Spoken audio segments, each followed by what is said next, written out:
就在11月初，克钦军毫无意外地攻下了缅甸克钦邦第一特区丁英民团最后一个据点大田坝周边的1001边防营，并且占领了中缅边境的大田坝口岸。据说丁英的儿子英嫂在逃往邻国后也被边控了。而在此前，丁英的另外2个营板瓦1002边防营和甘拜迪1003边防营已经在10月底被克钦联军攻占。这也意味着丁英所领导的克钦新民主军彻底走进历史。可以说，丁英民团如此迅速的倒台，既在意料之外，也在情理之中。自从1989年丁英所领导的原缅共101军区部队脱离缅共被缅军收编之后，就逐渐失去了理想信念，割据一方，占山为王，军中抽大烟现象严重，在当地是有名的双枪将，而且对所控辖区百姓罂粟种植不加限制。甘拜的曾有加工厂，导致近10几年来云南边防缉毒压力大增。另外值得一提的是，丁英民团在甘拜第1003营的营长郭云刚，曾经是2015年坑害中国伐木工人的罪魁祸首。当时有媒体报道，郭云刚在并未拿到缅甸联邦政府承认的伐木证件的情况下，欺骗国内老板和伐木工人，谎称已经跟缅甸联邦政府达成协议，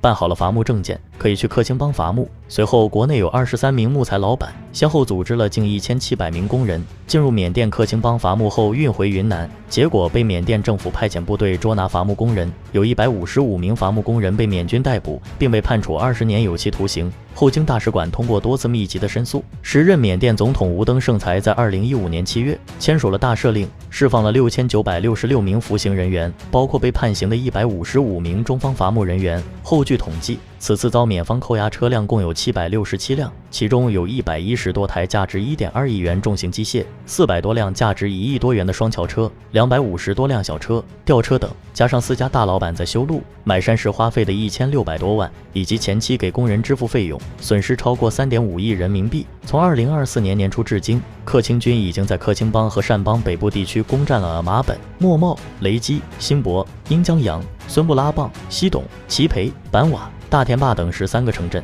加上之前所控辖区，已经完全控制了克钦邦伊洛瓦底江以东的绝大部分区域，可以说是克钦独立军成立63年以来的最大战绩。然而，克钦军并没有就此止步的迹象。克钦军的副主席滚墨中将近期在接受外媒采访时表示，克钦军所控辖区不会参加明年缅军组织的大选。克钦军的最终目的是要结束缅军军事独裁。三兄弟联盟方面，若开军对缅军西部军区所在地安镇的战役也取得了重大战果。若开军已经攻入老城区，占领了机场和军医院。缅军西部军区在14个营中只剩下司令部、374炮兵营和946工程营还未被攻占。尽管缅军还在勉力空投士兵和物资，但安镇西部军区沦陷几乎已成定局。而这将成为缅军丢失腊戌东北军区后被革命武装攻占的又一个军区总部——善邦北部的当坎方向。德昂军继续与缅军鏖战，并且袭击了缅军11师增援部队。角谷方向增援的缅军则被德昂军盟友德努人民解放军的部队阻挡在406营基地下杜达瓦底桥对面冰乌伦外围。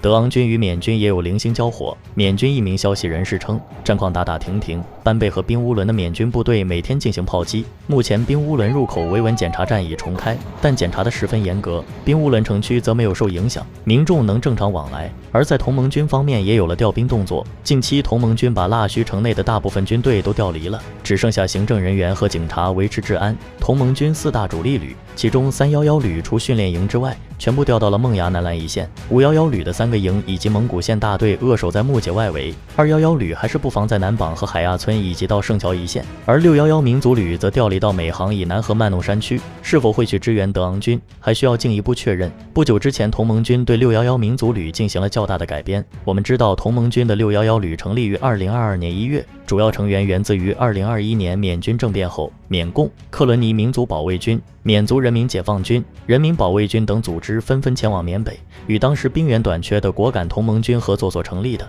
2021年8月，各方正式签订合作协议，由缅共、克伦尼民族保卫军、缅族人民解放军、若开军、人民保卫军等抵抗组织提供兵源，同盟军提供武器弹药并负责训练。各组织成员统一编成611民族旅，开展军事斗争。2022年1月1日，果敢同盟军611旅正式成立，番号8个营，首批兵员800余人。该旅成立后，马上投入到木邦县，对缅军的反围剿战斗，有力地巩固了同盟军在木邦县的游击区，让同盟军211旅主力能够投入对贵盖县和大勐宜地区的新区开辟斗争。2023年1月1日，该旅迎来了第2批新兵结业，有1228人，这也意味着同盟军611民族旅基本成军。2023年10月27日，以同盟军德昂军、若开军为首的三兄弟联盟以反电诈的名义，正式打响1027行动611旅中的缅共部队、克伦尼人民保卫军、缅族人民保卫军等部队配合同盟军主力参加过清水河战役、滚弄战役、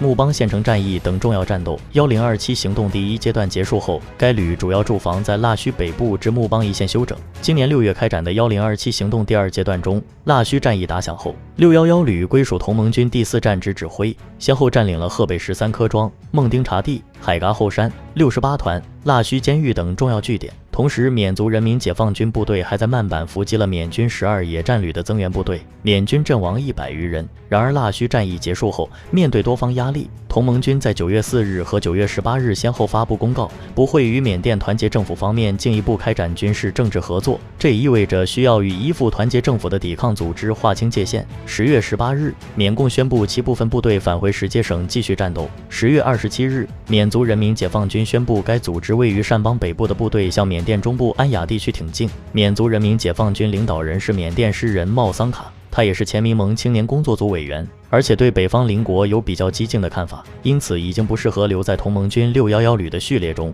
这也意味着同盟军组建时间最短的611民族旅实质上已经开始了重组，未来的611旅已经变成第一特区辖区兵员为主了。虽然经过这次改编，同盟军的整体实力有所削弱，但在611旅成立后短暂的3年时间里，同盟军为革命武装培养了超过3000名有生力量，而且这3000余名战士，相对于下缅甸团结政府的抵抗武装来说，可以说是身经百战。一旦被放逐到下缅甸，势必对缅军形成更大的压力。而且同盟军在礼送缅族人民解放军等部队时，也为其补充了不少武器弹药。一旦缅族人民解放军能如愿在曼德勒南部站稳脚跟，将与北部的德昂军、曼德勒人民保卫军一起对缅甸第二大城曼德勒形成3面夹击的态势，届时将直接打破缅军与抵抗力量在曼德勒省的僵持，这或许才是缅军未来最大的隐患。此外，在泰缅边境的克伦邦妙瓦底，克伦民族解放军的眼镜蛇纵队开始由守转攻，伏击了缅军纵队，缴获大量武器弹药。克伦五旅也在对所控的帕本地区缅军据点逐一清理。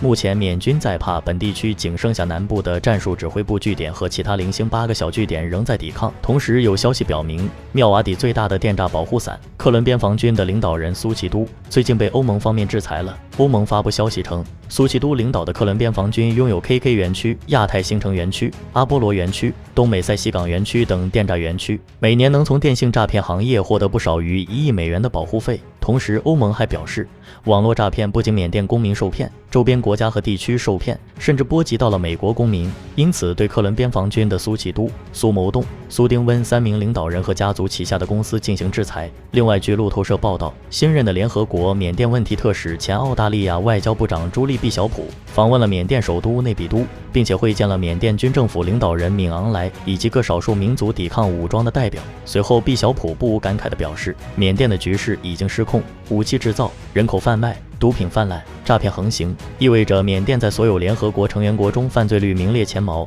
缅甸人民遭受了如此之多的苦难，任何通往和解的道路都需要结束暴力。缅甸长期冲突的各方必须结束零和心态，只有停止暴力，才能打开和解之门。不久之后，缅军领导人敏昂莱也正式受中方邀请，出席于11月6日在云南昆明举办的大湄公河地区领导人合作会议。这或许是中方又一次对这个70年内战不断的国家所做的和平努力。缅甸局势将如何演变？欢迎订阅简易指南，下期再会。当火车开入这座陌生的城市，